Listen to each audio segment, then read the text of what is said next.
Hello and welcome to our 2019 Armistice Day salute. Today, we honor our veterans, recalling their valor and sacrifice, considering the notion that they are more distinguished by the ideas they fought for than the bullets they fired. These brave veterans carried the torch of the human spirit through the darkness of night with no guarantee that they'd see the light of dawn. For this, we express our gratitude. In the crucible of war, Americans and Koreans forged a bond that has not merely persevered, but has truly flourished. It is my honor to call today's ceremony to order. We begin with a presentation of colors by the Veteran Corps Artillery, State of New York. Please rise and face them.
Now, the president of the Korea Society, Mr. Tom Burke.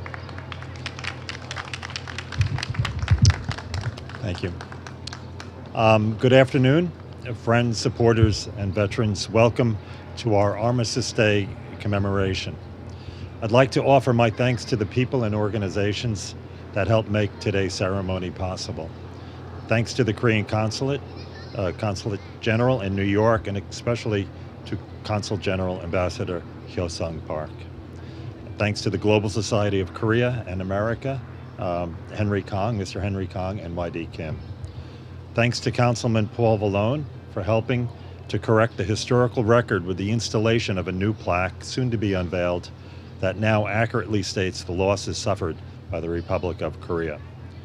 Thank you for joining us, Congressman Charlie Rangel, a veteran of the Korean War and a staunch advocate of the Alliance. I'd also like to thank the president of the Korean War Veterans Association, Sal Scarlardo, as well as all the veterans in attendance today. Your presence makes our ceremony truly special. We gather here at Battery Park aside one of the first Korean War memorials constructed in the United States. The purpose of our meeting is to reflect upon the sacrifice of the Korean War veterans, to honor their contribution, and to affirm the values they fought for. Including South Korea and the U.S., 17 nations sent combat forces under the United Nations command. South Korean combatant dead numbered almost 138,000, while more than 36,000 American soldiers died in the war. The civilian toll was staggering, with estimates ranging close to 2 million dead. On July 27, 1953, military authorities from the U.S., China, and North Korea signed the armistice as a provisional step towards a formal political peace treaty which has yet to be signed. But out of the tragedy of the war came an alliance that has brought South Korea and the U.S. closer together. The Mutual Defense Treaty was signed within months of the armistice. The alliance has proved effective in preventing the resumption of hostilities on the Korean Peninsula for the past 6 decades. Today, 28,500 American troops are stationed in South Korea, supporting one of the U.S.'s most important strategic relationships. And I would like to note that South Korea has shouldered its share of the alliance burden. It spends more of its economic resources as a share of national income to defend itself than any of our NATO allies. It bears mention that the Korea Society was founded here in New York City 62 years ago, just 4 years after the armistice. Its first president, General James A. Van Fleet, the longest-serving UN commander during the war, established the society to broaden and strengthen ties between the U.S. and South Korea. Next year marks 70 years since the start of the Korean War. The U.S.-ROK alliance remains as relevant now as it was back then. Not just the military alliance, but economic and cultural ties between the two countries are now more robust than ever, all which serve as an anchor of stability and prosperity for Northeast Asia and for our two great countries. Thank you.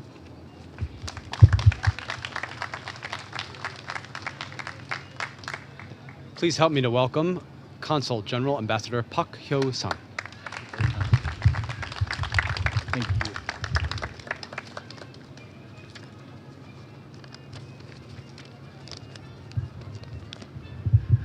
President Thomas Byrne of Korea Society, the Honorable Charles Rangel, our hero, Councilman Paul Ballard there, President Woody Price of the Battery Conservancy, President Charles Scalator, President Park Geun-sil, honored members of the Korean War Veterans Associations, President Charles Yoon of Cagney, distinguished guests, ladies and gentlemen, good afternoon.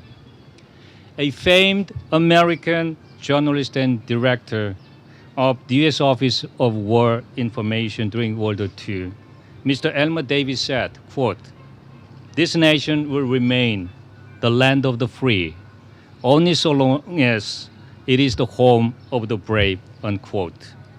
Right here, in the United States of America, the home of the brave, we are gathered here again this year to remember and honor those brave Korean War veterans on this solemn occasion of the 66th anniversary of the signing of the Korean Armistice Agreement.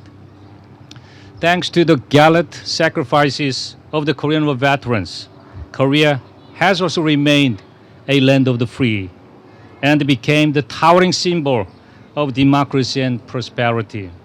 Your shining and courageous deeds that were instrumental in securing freedom and democracy during the Korean War deserve our admiration and praise.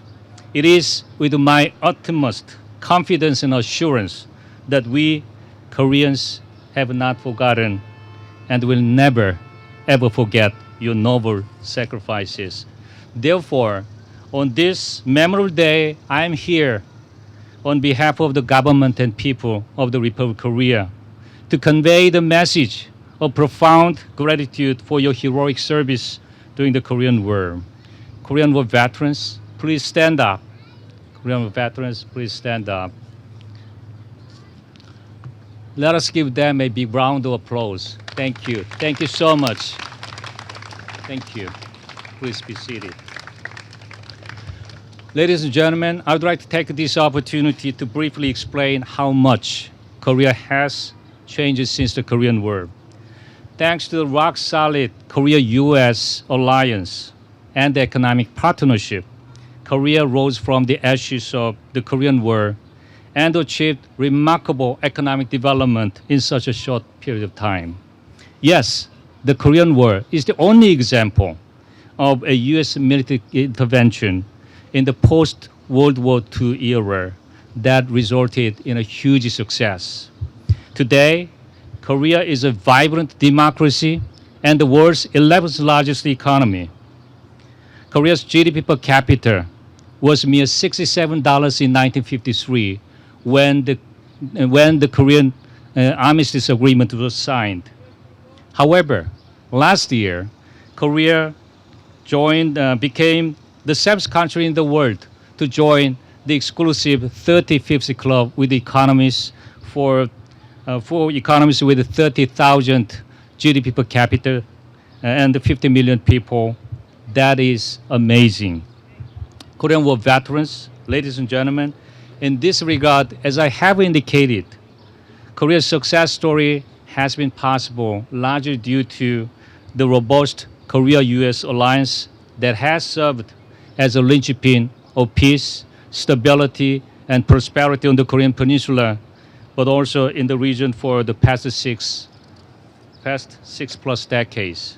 In the meantime, it is also important to understand that to help the U.S.-Korea alliance to evolve into one of the most exemplary partnerships, Korea has always been ready and willing to bear its fair share of the alliance. For example, South Korea's alliance cost sharing as a percentage of GDP is 2 times that of Japan and 5 times that of Germany. Distinguished guests, ladies and gentlemen, life is full of unexpected things. As you are aware, a truly historic moment came about 4 weeks ago. Following a summit with President Moon Jae-in in Seoul, President Donald Trump invited Chairman Kim Jong-un of North Korea to reach across and shake hands at the demilitarized zone, which is the last relic of the Cold War. Indeed, it was amazing to witness history in the making.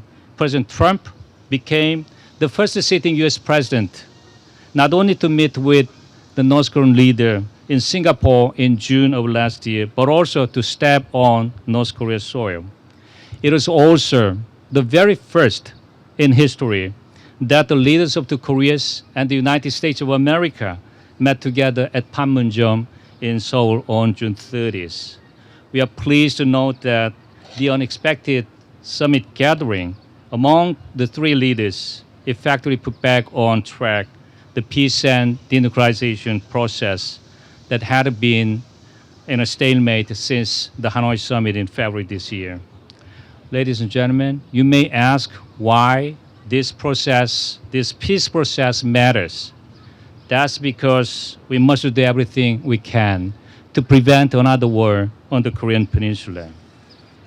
Dr. Graham Allison, a renowned political scientist at Harvard, argues that the Korean Peninsula could be one of the possible catalysts for an inevitable clash between the United States, a ruling power, and China, a rising power. According to him, our complacency of business as usual can also trigger large-scale conflict. Without a doubt, the cost of a second war on the Korean Peninsula would be massive.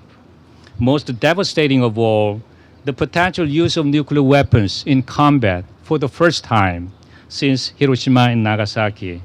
Thus, it is critically important to make a concerted and proactive efforts to improve the military and security situation on the Korean Peninsula. It is also imperative to realize that we cannot and should not go back to the past, more precisely to the dangerous situation on the Korean Peninsula in 2017, just 1.5 years ago. Korean War veterans, ladies and gentlemen, while we should not stop pursuing peace, we should always be mindful that enormous difficulties lie ahead of us going forward, and that the process would be a long and hard one. As President Kennedy preached before the United Nations right here in Manhattan 56 years ago on September 20, 1963, following the signing of the Nuclear Test Ban Treaty, quote, "Peace is a daily, a weekly, a monthly process, gradually changing opinions, slowly eroding all the barriers, quietly building new structures, and however undramatic the pursuit of peace, that pursuit must go on," unquote. Bearing this in mind, the Korean government will continue to work diligently, persistently, and closely with the international community, especially with the U.S. government, to achieve peace and denuclearization on the Korean Peninsula. As Helen Keller once said, optimism is the faith that leads to achievement. Nothing can be done without hope and confidence. We will do our best to finally achieve our goal with optimism, hope, and confidence. In this connection, your kind understanding and support for this critical process will always be highly appreciated. Indeed, it is the permanent peace and the prosperity of the Korean Peninsula for which Korean War veterans, including all of you, fought bravely 60 plus years ago. Ladies and gentlemen, as we commemorate this meaningful occasion, I'm pleased to note that we are unveiling the new historical sign at this memorial here at the Korean War Veterans Memorial in Battery Park. In this regard, I'd like to recognize and appreciate the value of cooperation from the New York City Department of Parks and Recreation, Ms. Wally Price, President and the founder of the Battery Conservancy, and of course, New York City Councilman Paul Ballon and his team, including Mike Young. I'm also grateful for the kind support from all stakeholders, including President Sal Scalator, Vice President Ha-se-jong, the Korean American Association Greater New York, and President Park Geun-sil in resolving the long-standing issue, correcting the widely wrong statistics of Korean military casualties during the Korean War. Let us give them a special round of applause. Thank you. Thank you, Mr. Poland.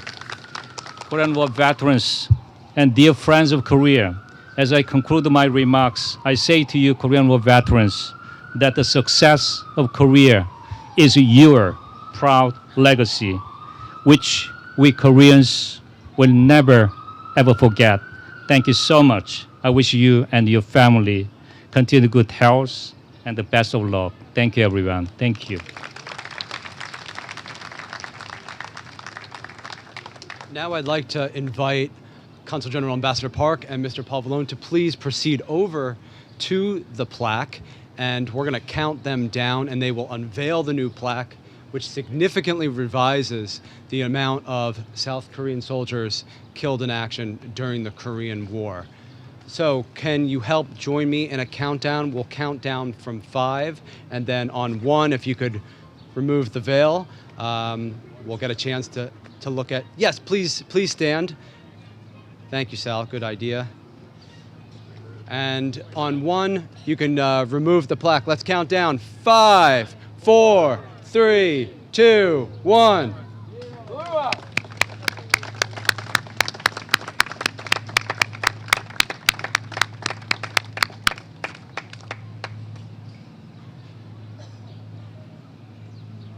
Thank you. You could be seated.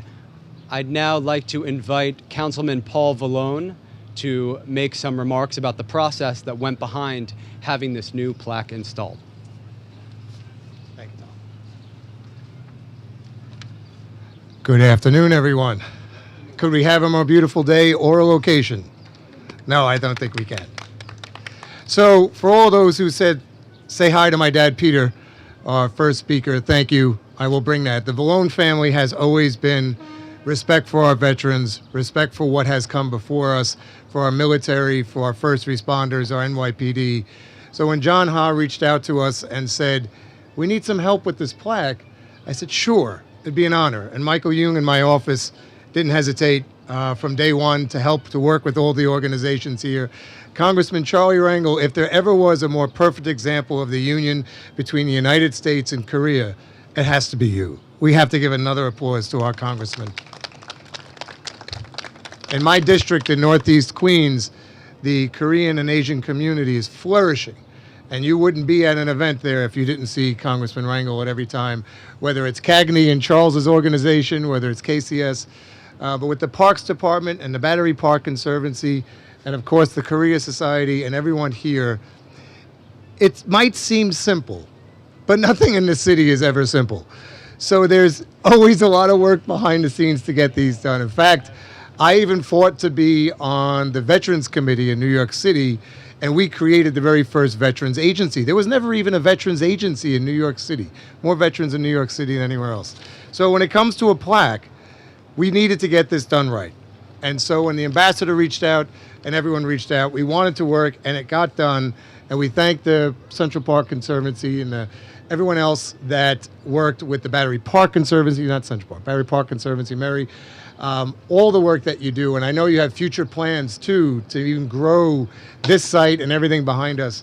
So with that, all of the tourists that are working around us and coming to visit, a corrected plaque is very important. It will finally show the numbers of all of those that were engaged, fought for, lost their lives, and had some type of result in what Ambassador just said is now a flourishing Korean community as well as the United States. So with that, I say thank you to every one of you. God bless our veterans. First and foremost, without you, we would not be standing here. So God bless every one of you, and thank you, everyone.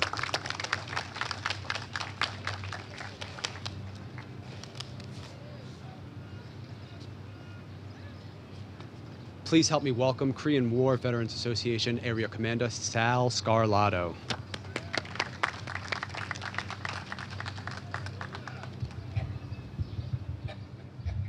Thank you. One remark, don't get younger in life. Well, I want to thank everyone for being here. An event like this, there's a lot of people that have to be recognized and thankful, especially the Korean Society, Tom, and Steve, and the coordination with Mr. Park, Ambassador Park.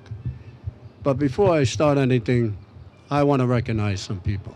It's 66 years that has passed. And without the fellows that are here, we will not be here in Battery Park. So all due respect, I'd like to recognize George Parson. Could you please stand? He's the commander of Staten Island chapter. All the Staten Island guys, please rise. I know it's tough. No, Staten Island. Thank you very much. Thank you.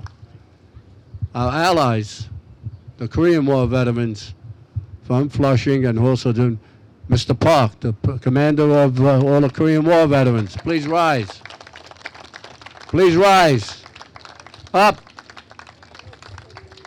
Thank you, thank you, thank you.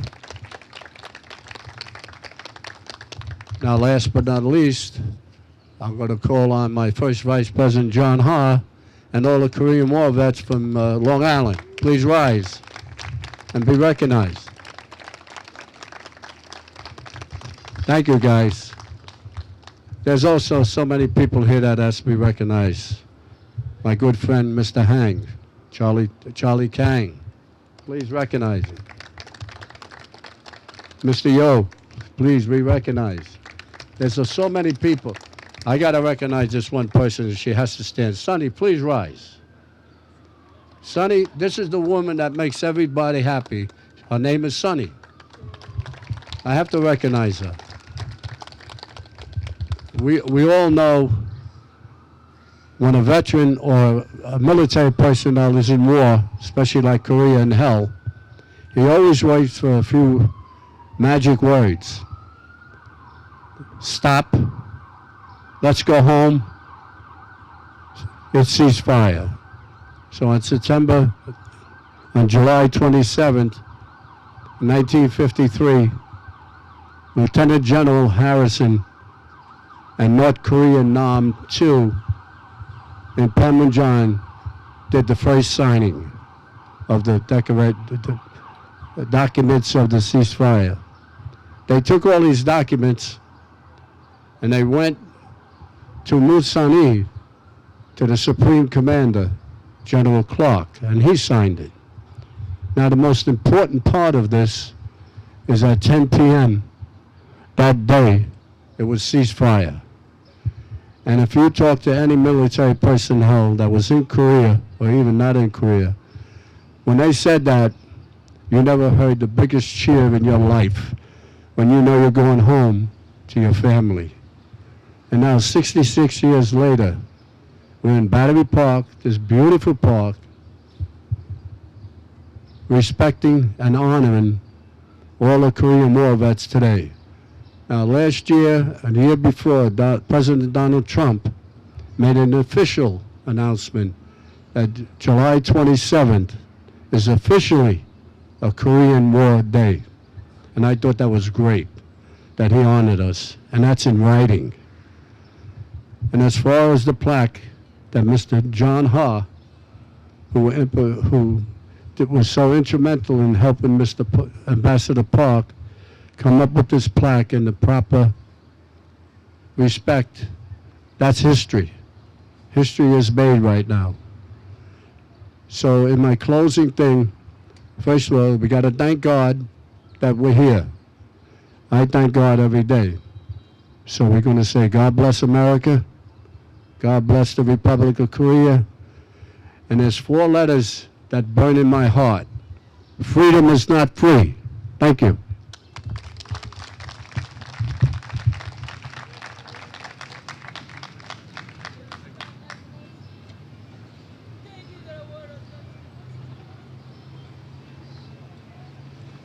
Ladies and gentlemen, please rise for solemn taps by Sergeant Daniel Haddock.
Please remain standing as we conclude today's program with retiring of the colors.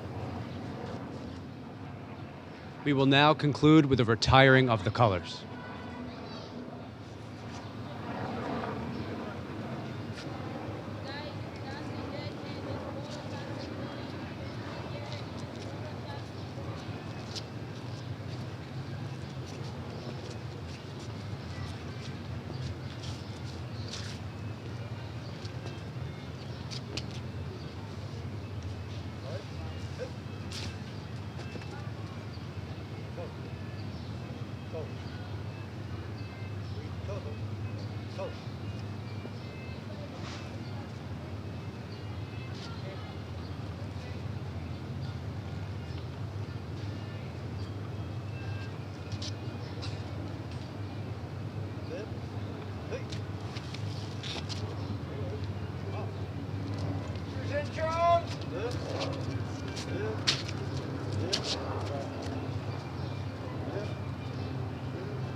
One last time, thank you very much for coming, and let's give a warm round of applause for our veterans today. Have a pleasant day. Thank you.